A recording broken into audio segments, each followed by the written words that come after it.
So welcome everyone to our annual webinar, Let's Talk Money, Financing Your Education for Returning Students, all about scholarships, government assistance, and campus employment. Thank you so much for joining us here today. So I want to start this webinar with a land acknowledgement. Toronto is in the Dish with One Spoon territory. The Dish with One Spoon is a treaty between the Anishinaabe, Mississaugas, and Haudenosaunee that bound them to share the territory and protect the land. Subsequent Indigenous nations and peoples, Europeans, and all newcomers have been invited into this treaty in the spirit of peace, friendship, and respect. I think especially now, this land acknowledgement is more powerful than ever. With the recent discovering of 215 Indigenous children's remains at a residential school up in Kamloops, BC, it's really important for us to acknowledge the profound impact and history that Ryerson has with its Indigenous peoples.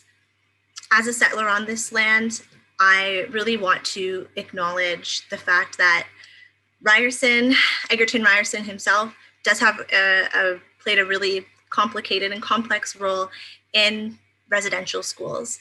And as Ryerson staff, as Ryerson student myself, I really call on all of us to familiarize ourselves with that history, but most importantly, to stand with our Indigenous colleagues, our Indigenous friends, Indigenous folks across Canada, as we all learn about this history, as we all mourn together, but most importantly, as we all demand change. Some Zoom housekeeping tips before we get started on the formal presentation. We'll start with security. So this is Zoom, and we are mindful of security concerns that might arise with using this platform. So if the unlikely chance happens that we have an unneeded host in this webinar that impacts myself or my co-presenter's ability to host this webinar, we will ask everyone to close this webinar immediately and shut down. We also encourage respectful dialogue at all times.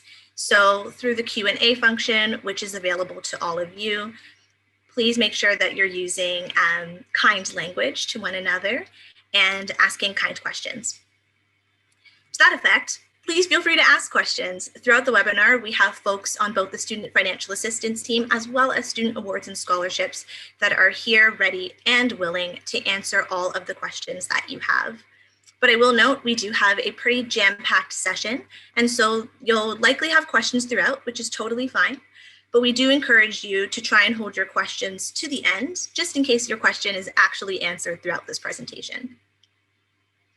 We also have closed captioning available, so you're able to see the closed captioning at the bottom of your screen. If this is distracting to you, though, you are able to turn it off. And finally, a recording of this presentation will be available within 2 weeks from today's date on the Service Hub One Stop Solutions webinar page. So that is a website that has not just this webinar, but so many great webinars that the Service Hub puts on. And the website is www.ryerson.ca/servicehub/webinars. Hello, everybody. My name is Matthew. I'm happy to be here on behalf of Student Awards and Scholarships. My pronouns are he and him. I'm the manager of Student Awards and Scholarships here at Ryerson University. I'm a proud Ryerson alum of Arts and Contemporary Studies, which is a program within the Faculty of Arts. I'll be co-presenting on behalf, again, of Student Awards and Scholarships with Bianca. And I do love hiking and I love cooking. Thanks, Matt. And formally introducing myself, my name is Bianca, my pronouns are she and her, and I'm currently Assistant Manager of Student Financial Assistance at Ryerson University. I have my Bachelor of Arts in Sociology, a certificate in Organizational Leadership, and I'm currently a Master's of Science in Management candidate at the Ted Rogers School of Management. But beyond all of those things, I really love video gaming, and I love a good quality meme, especially when it's really funny. So myself and my co-presenter, Matt, actually work in two very distinct departments. And this is often something that is a misconception of students because they think that student financial assistance is both OSAP and awards. But while our units are complementary, we are distinct. So the Student Awards and Scholarships Department is responsible for reviewing and processing all of the scholarship and bursary applications that are administered by Ryerson. So this includes the guaranteed and renewable entrance scholarships, all the program-specific, faculty-specific awards, as well as university-wide awards. For student financial assistance, we're primarily responsible for administering the OSAP program to nearly 30,000 Ryerson students every single year. But that's not the only thing we do. We also support out-of-province and US student loan programs. We also support the Career Boost program, which is our on-campus employment program, now operating fully remote. We provide emergency bursary assistance to students in need. And a new venture that we're doing is promoting financial literacy, budgeting, and money management skills for students. So in terms of our agenda for today, like I mentioned, it is jam-packed, but it's full of a lot of great information that we're hoping you learn at least one thing by the end of this webinar. So it's divided into 3 sections. We're going to start with student awards and scholarships, and Matt's going to go through the renewable entrance scholarships, as well as award spring, and some really great scholarship opportunities that we really don't want you to miss out on. The next section is about student financial assistance opportunities. So we'll start with talking about OSAP, things like the program highlights, contractual obligations, funding breakdown, as well as a bit about the application process. And then we'll also talk about campus employment, which is our Career Boost program. And then the final section is about money management, budgeting, and financial literacy, where we'll give you some tips on how to manage your funds, things about student discounts, and most importantly, resources for financial planning. So you're probably a little nervous because you're financially responsible for your very own actions. And for some of you, this could be potentially the first time that you're coming into large sums of money and having the sole responsibility of being the one to manage those funds proactively and effectively. It can be very scary, but our hope is that by the end of this presentation, we'll help to debunk some of the myths that come with awards and OSAP and Career Boost program. And most importantly, you'll walk out feeling a little bit more stronger and well-versed in making sound, informed decisions on managing your funds. So we'll start with the first section, student awards and scholarships, which I'll pass over to Matt. Thank you so much, Bianca. So we're just going to start with a very high-level understanding of what scholarships and awards and bursaries are here at the university. And this might serve as a reminder, especially considering that you folks are likely returning students to the university. Scholarships, awards, and bursaries are forms of financial aid designed to help students pay for the post-secondary education. And in essence, they do not have to be repaid if you are the recipient of an award, scholarship, or bursary. They can be a one-time disbursement or renewable each year. This is in relation to scholarships and awards, and they are typically awarded primarily based on a combination of academic criteria and/or merit, whereas bursaries are a one-time disbursement, and they're awarded for financial need or exceptional circumstances that you might be experiencing during the academic year. Next slide, please. So if you were the recipient of the guaranteed and renewable entrance scholarships in your first year of studies here at Ryerson University, and first year of undergraduate studies to be specific, then you would be automatically considered for second, third, and fourth year calendar year renewal of the entrance scholarship. Now, to maintain your eligibility for the entrance scholarship, you need to be in an 80% course load, which is 4 or more billing units for the fall and winter semester, or co-op work term, or full-time studies while on exchange, must be maintained in both the fall and winter terms with a minimum CGPA of a 3.67 at the end of the previous winter term. And additionally, you must be in clear standing with the university. So if you're able to maintain a CGPA of a 3.67 or higher, plus have full-time enrollment for the upcoming fall and winter semester, then you will be eligible for renewal in the second, third, and fourth year of the guaranteed and renewable entrance scholarship. Now, the entrance scholarship works on a sliding scale. So if you happen to maintain a 3.67, but you happen to move up in the scale to a 3.85 to a 4.0, or even to a 4.01 to 4.14, then you will receive the specified annual amount that is indicated on the chart listed in the terms and conditions under section 8.2. So as a result, you're able to move up in the scholarship scale, and also you're able to also go down as well. So in case your CGPA does go down, you're still able to receive an annual amount that is indicative of what the scale is for the CGPA required for renewal. That being said, you always want to review the terms and conditions listed on our website to determine if you are eligible for renewal in second, third, and fourth year of studies. And those can be found on our website listed on this PowerPoint slide. Next slide, please. So for application-based awards and scholarships here at the university, you can apply for awards on our system known as AwardSpring. It's our one-stop awards management system where you as a current student can log in using a Ryerson ID and password to access awards across the university. You complete one single general application to then be matched and considered for 1,300 plus awards, scholarships, and bursary opportunities that you are eligible for and that are open and available for you to apply to during the academic year. Just keep in mind that some awards may require additional documentation, like a letter of support, an essay, and these can all be submitted via AwardSpring. It's also important to note that during the academic cycle, awards can open up throughout the academic year, so you definitely want to check back in on your dashboard because awards are administered and offered by various departments across the university, including your own program department, your faculty, as well as university-wide awards that are available on AwardSpring throughout the cycle. So continue to check back in on your dashboard to see if you've qualified for an award that you can apply for. And more information about AwardSpring and awards in general can be found on our website as well. Next slide, please. So just to highlight some opportunities that are available for the upcoming fall semester, one of them is going to be the Ontario First Generation Bursary. If you are the first in your family to be enrolled in post-secondary studies, you may qualify for this award.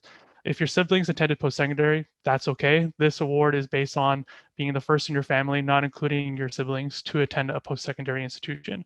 It would be available via AwardSpring, and you do not need to apply for OSAP to be considered for this bursary. Next bursary that we have available as well is the Indigenous Student Bursary. This bursary opportunity is available for students who are Indigenous, which includes those who are First Nation, Métis, or Inuit. And it's also available via AwardSpring. And again, you do not need to apply for OSAP to be considered for this bursary. On our website, we also have featured external scholarships that are available, which update monthly on our website. This is a very important piece of information that we have on our website because as it updates monthly, it points you into the direction of external scholarship and award opportunities that you can apply for that are catered specifically to Ryerson University students. Next slide, please. Great. And just some other scholarship resources that you might want to be aware of. Obviously, there's going to be a presentation today from Bianca about student financial assistance, especially OSAP. And a part of it is also the administration of grants via OSAP as well. So those are going to be options that will be available to you that you can look into on the student financial assistance website. And Bianca today will go over it in more detail. But there are also other scholarship opportunities and award opportunities available via different external portals that are linked over here on our website. So we definitely encourage all students to access external award and scholarship opportunities outside of the university as well. And I think on to Bianca. Awesome. Thank you so much, Matt. It's always really good to learn about scholarships and awards and different bursaries. And often these things go unapplied for. So just like Matt said, please make it a habit to check your AwardSpring, ideally on a weekly basis, because awards are constantly populated and you don't want to miss out on an opportunity. So let's pivot to the second section, student financial assistance, where we'll talk about OSAP and campus employment. So we'll start with talking about OSAP, or Ontario Student Assistance Program. So some of you might be wondering, what is OSAP? OSAP is a government financial aid program that can help students pay for college or university. It is entirely a needs-based assistance program. What that means is that your funding eligibility is determined based on your individual student need. So I really want to highlight the words individual student need, because it's a common misconception that the OSAP program is kind of like a one paintbrush thing where everybody gets the exact same amount of OSAP funding, regardless of what school they attend, what program they're enrolled in. But this actually couldn't be further from the truth. OSAP being an individual student needs program means that your OSAP funding is fully based on the individual need that you have. So you can even have a twin, let's say, but if you guys are in different programs at different institutions, your OSAP funding will be different because there's different needs associated with that. To that effect, OSAP is also not designed to cover all costs of attendance, which is another common misconception. Attending higher education is a shared responsibility between the government, the student, and their family, and also by extension the institution in providing things like awards and scholarships and bursaries. So we like to say that OSAP is a piece of a pie that you're able to use to finance your education. Finally, students have to apply for OSAP for every semester or year for which they wish to be considered. Again, this is another common misconception about the OSAP program. Often, folks will think that you apply once and you're kind of locked into it for about 4 years, but that's not true. You actually have to apply for OSAP every semester or every year that you wish to be considered to access the program. So if you've applied in first year and you're heading into second, for example, you need to make sure that you apply again because that initial application does not carry over. Finally, if you are a student with an RESP or a Registered Education Savings Plan, note that those funds do not need to be declared as part of your OSAP application. So if you have an RESP, no problem. Your RESP funding doesn't impact the amount of OSAP for which you may be considered. In terms of what OSAP funding can be used for, OSAP can help students pay for, of course, tuition, but also things like books and equipment, any mandatory fees that might be charged by the school, living expenses if you're a full-time student, as well as childcare costs. In terms of who's eligible for OSAP, to be eligible for OSAP, a student must be a Canadian citizen, permanent resident, or protected person, an Ontario resident, attending or entering an OSAP-approved program and school, and enrolled in a certificate, degree, or diploma program that is at least 12 weeks in length. So the great thing about Ryerson is that all of our programs are OSAP eligible programs at the undergraduate and graduate level, as well as the Faculty of Law, which is fantastic. But in terms of enrolling in a certificate, not every certificate program that is offered through the Chang School is an OSAP eligible certificate. So it's really important that you are checking our website to note the certificates that are OSAP eligible if you wish to be considered for funding. And our website is www.ryerson.ca/student-financial-assistance. A little bit more about eligibility for OSAP.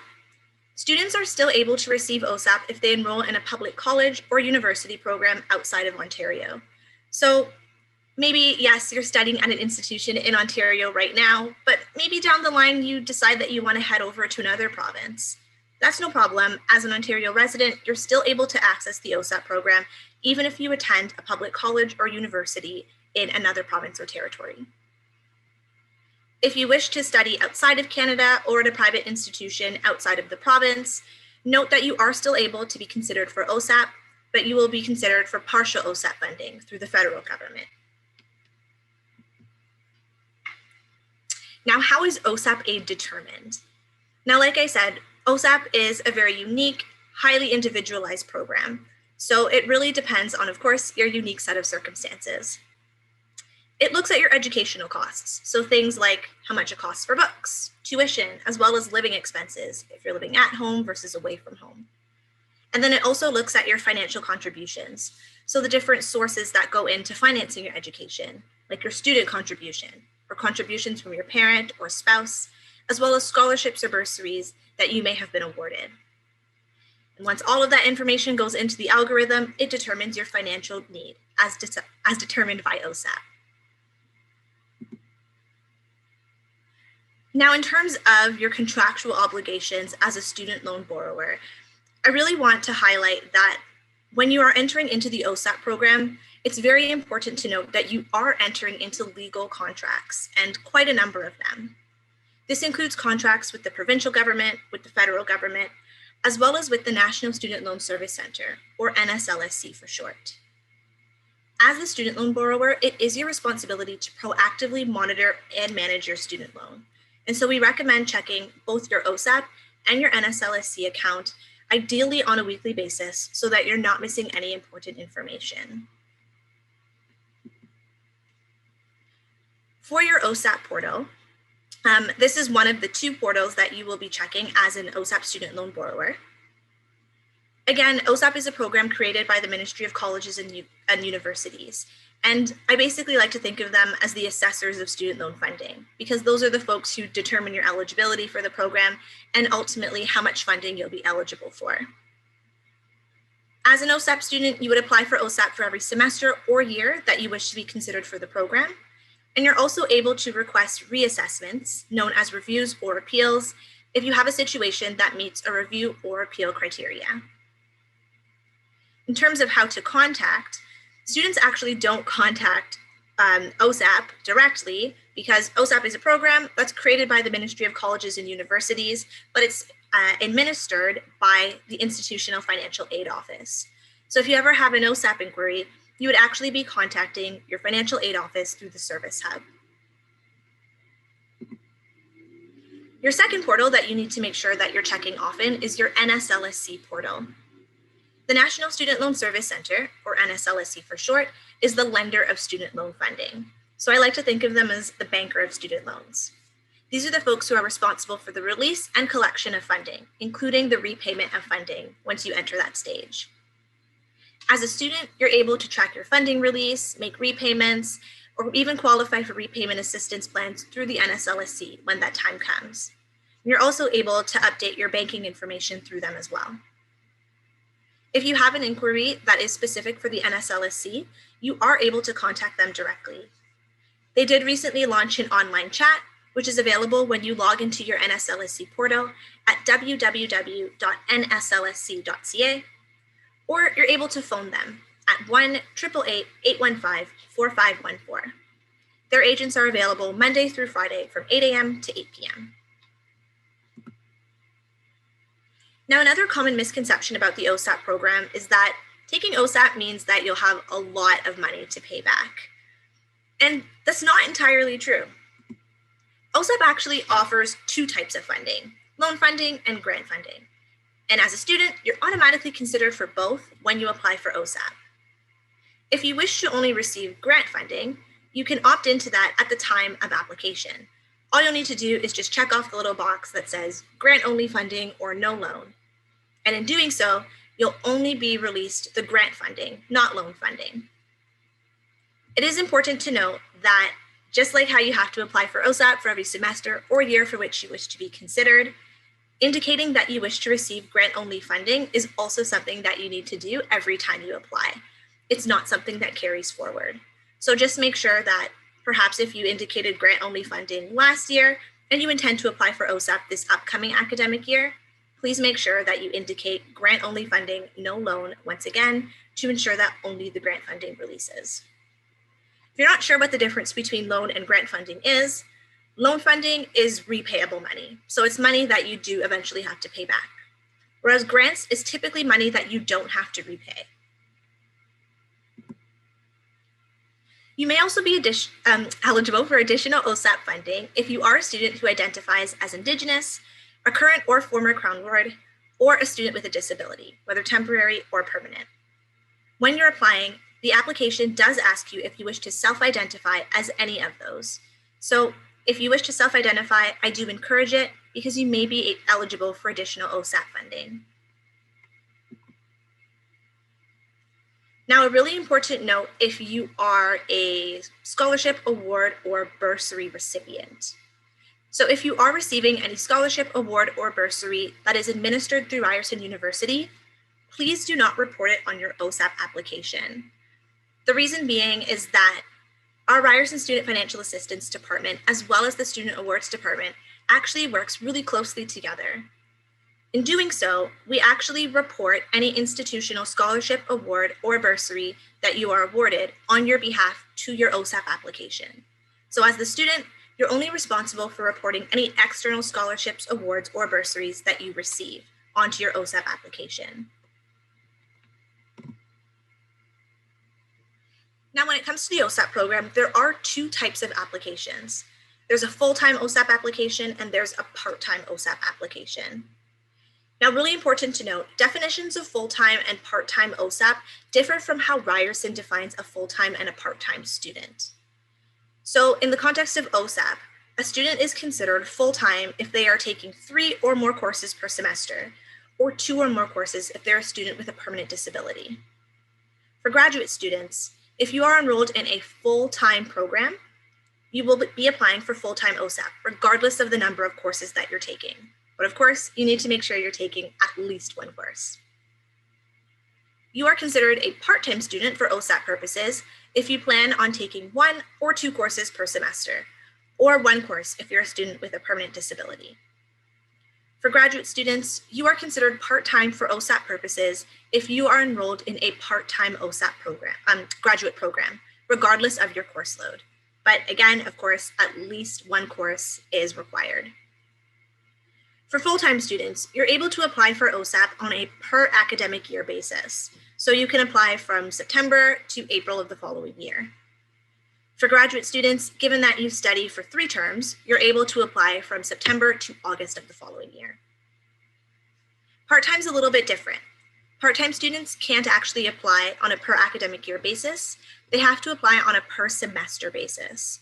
So you'll actually be doing separate applications.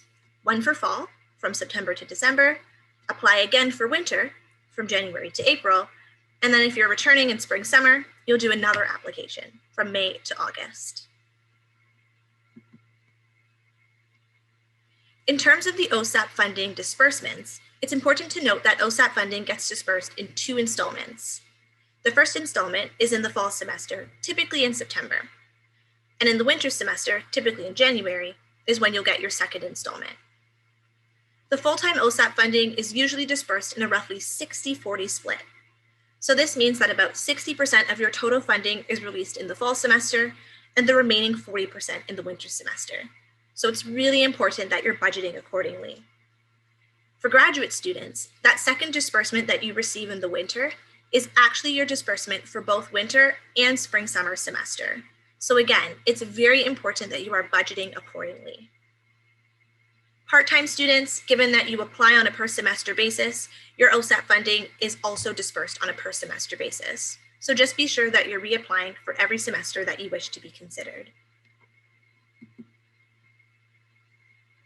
For making payments easier, note that OSAP funding is automatically applied against a student's tuition and any mandatory fees that your school might charge.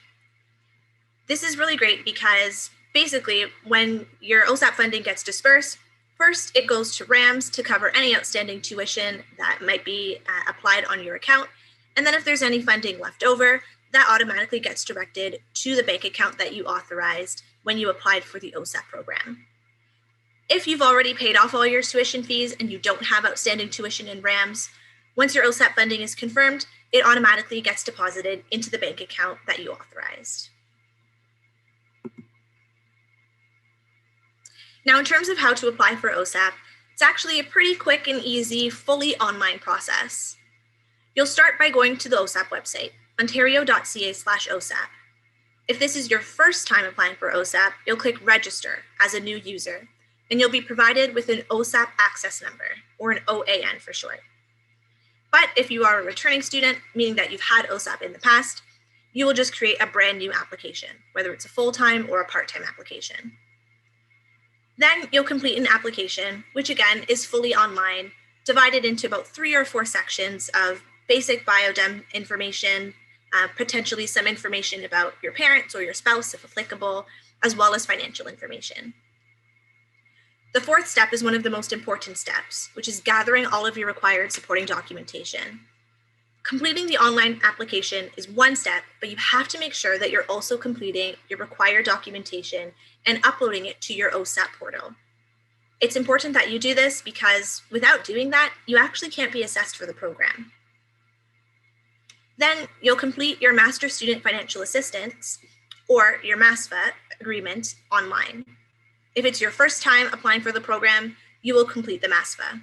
But if you're returning, it is something that you would have completed at the start of when you elected to be an OSAP student, and it's just done one time, so you won't have to redo it every single year. And then finally, you'll track the status of your application online through your OSAP program. Now, important to note, the full-time OSAP application for the upcoming academic year is live, so you are welcome to start applying now, and we do strongly encourage it. But if you're considering a part-time OSAP application, note that that application hasn't yet launched on the website, and it's expected to launch sometime in July. So if you're going for part-time, I encourage you to check on a weekly basis on the OSAP website, ontario.ca/OSAP, for information about the official launch date of the part-time OSAP application. Finally, some Ryerson tips to ensure you get your funding quick. Again, apply for OSAP and submit all of your required documents that will be outlined on your OSAP portal to ensure that your funding is assessed in time for the fall semester. We encourage you to do all of this by July 10th to ensure that your funding is ready in time for when tuition is due in September. You're able to view specific deadline dates on our Student Financial Assistance website as well. So as much as we say, ideally you're applying and submitting all of your required documents by July 10th. If you don't worry. That's not the deadline per se. It's just in terms of making sure that you have funding in time for fall, we encourage you to do all that you need to do for the OSAP program by July 10th, because it takes about 6 to 8 weeks from your date of application and document submission for your application to actually be reviewed. Also, important stuff is coming up in August, which is your enrollment appointments. It's really important that you participate in your enrollment appointment, not just to secure your courses, but in the context of OSAP, it directly impacts what type of OSAP application you need to submit, whether that's full-time or part-time. And of course, it helps our department confirm your enrollment faster when classes begin, which means that we get our OSAP funding into your hands much faster. Again, make a habit of checking your OSAP application regularly, ideally every week. Specifically, you should be checking your application status and your OSAP message center on a weekly basis so that you don't miss any important information. So now let's talk a little bit about our now operating virtual campus employment program, Career Boost. The Career Boost program is Ryerson's source for campus job opportunities. And like I said, it is operating fully remote. Career Boost is open to full-time undergraduate, graduate, and faculty of law students who are Canadian citizens or permanent residents. You may be on the call right now and are currently a Career Boost student, or maybe you've been a Career Boost student in the past. Very, very important to note that the Career Boost program is something that you need to reapply for. It doesn't have one approval that sort of locks you in for a set amount of time. So there's two types. There's the fall and winter Career Boost and spring and summer Career Boost. And so it's really important that you make sure that you're applying for Career Boost at the end of every cycle, because that approval or denial doesn't necessarily carry over. Career Boost is fantastic because there's over 1,200 job opportunities that are available each year, from things like research assistants to social media and events, software and technology design, or even working in the registrar and university operations. Some highlights about the program: undergraduate students can earn up to $18.88 per hour. Graduate students are able to earn up to $22 per hour. The really great thing about Career Boost is that it is very flexible. In the fall and winter, you're able to work up to 15 hours per week. In the spring and summer, you're able to work up to 35 hours per week. And finally, you're earning while you're learning. Career Boost is specifically designed to help you get transferable skills for both work and life. So what better way to do that than through the Career Boost program, which also offers that great flexibility in your scheduling. If you are interested in applying for Career Boost for the upcoming fall 2021 and winter 2022 academic year, the application is set to launch on August 23rd on our Student Financial Assistance website. So very important that you mark that date down on your calendar and get your application in early. But important to note, some employers have already started recruiting. So if you are interested in some of the positions, we do encourage you to start checking out now what might be available and start submitting your applications. And more information is available on our website, ryerson.ca/student-financial-assistance. All right, we are in our very final section about money management, budgeting, and financial literacy. So in terms of planning for success, a really big tip that I always tell students is ask for help, but especially ask for help from trusted people. There's so many different resources that we can tap into, whether it's through our shared networks or even through things like Google. But it's really important that when you're asking for help, especially when it comes to financial matters, you're getting that help from trusted people who actually know what they're talking about and will be giving you accurate information. Also, like Matt mentioned, apply for scholarships. Apply early, apply often, and make sure you're checking your reward spring profile so that you don't miss opportunities. Another tip is to make sure that you file your taxes, or also make sure that your parent or your spouse, if applicable, has also filed taxes. Because if you're applying for the OSAP program, this is information that's going to be needed for your application. I also encourage you to really distinguish between your needs versus your wants. Like I said, OSAP is one piece of a pie. And so there's different ways that you're able to finance your education. And it's very important that you are managing the funds that come from these different sources in a way that works for you so that you're able to meet your most basic needs as opposed to things that you might want, but perhaps have to put off for a little bit. And finally, don't be shy to reduce your course load if it means lightening your financial obligations. Sometimes maybe you've been accustomed to taking 5 or 4 courses per semester, but maybe you need to go down to 3 courses because that's just something that is more manageable for you financially. Don't be shy to reduce your course load, but if you do decide to reduce your course load, make sure that you are always checking base with the awards team to see if it impacts any awards or scholarships that you may have been granted, our student financial assistance team to see any impacts to OSAP, and of course, your academic advisor. Most importantly, it's really, really, really important to budget. And when you budget, try your best to stick to that budget. We do have a really good Excel version of the budget form that's on the screen right now, available through www.higheredpoints.com. As an undergraduate student, this is actually the budget that I used. And now as a graduate student, I use something pretty similar to this, just modified some of the fields to better suit my needs. But I do highly encourage you to use a budgeting tool, whether it's this one or another budgeting tool that better fits your preferences. Budgeting is really important because it allows you to see all of the expenses that you have, all of the different sources of funds that can help you with those expenses, and then to really understand where the gaps are, and most importantly, how you can address those gaps. Some other really great things to note: the importance of asking for discounts everywhere, all the time, whenever possible. 2 really great discount cards that I always love leveraging to students are the International Student Identification Card, or ISAC for short. This is the only internationally accepted proof of student status card, and there's over 130 participating countries and territories that recognize the ISAC card. So if you're someone like me who likes to travel, whether it's within Canada or outside of Canada, the ISAC card is fantastic because you get discounts from anywhere from food to travel to accommodations. So when we are able to travel again, the ISAC card is definitely something that you want to have in your pocket. You're able to get yours at www.isic, so ISIC.org. Second is the Student Price Card, or SPC card for short, which is valid for students in Canada only.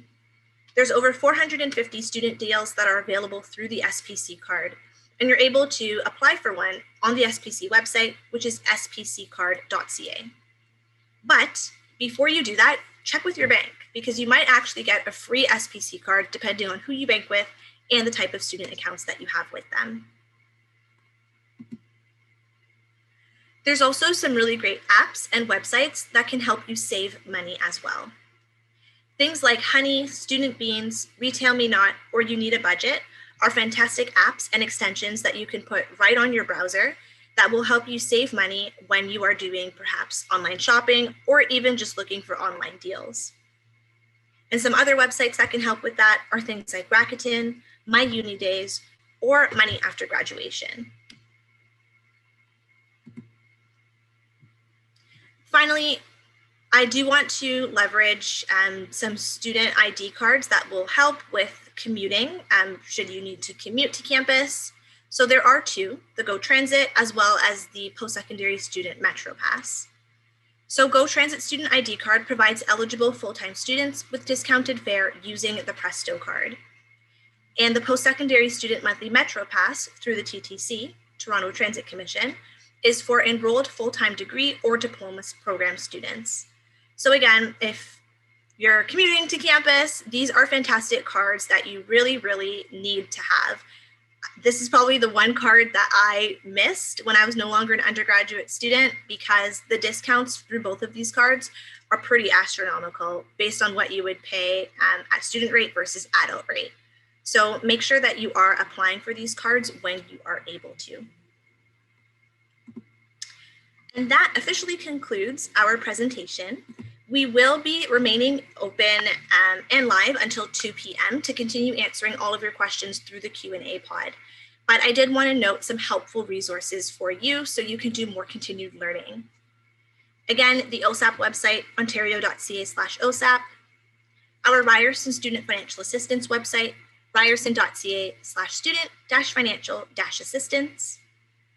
The Career Boost Employment Program is also on our Student Financial Assistance website. Information about the Go Transit Student ID card is available at ryerson.ca/university-business-services/OneCard. And information about the TTC Student ID card is available at ttc.ca/fares_and_passes/prices. You're also able to stay connected with us through the handle @YRyerson on social media. We are on pretty much all major social media platforms, so Facebook, Twitter, Instagram, YouTube, Snapchat, and of course, the most popular, TikTok. So again, you can follow us on any of those social media handles @YRyerson. Thank you so much for joining us for this presentation. Again, we will stay on for another 15 minutes until 2 p.m. to continue answering your questions through the Q&A pod. Take care.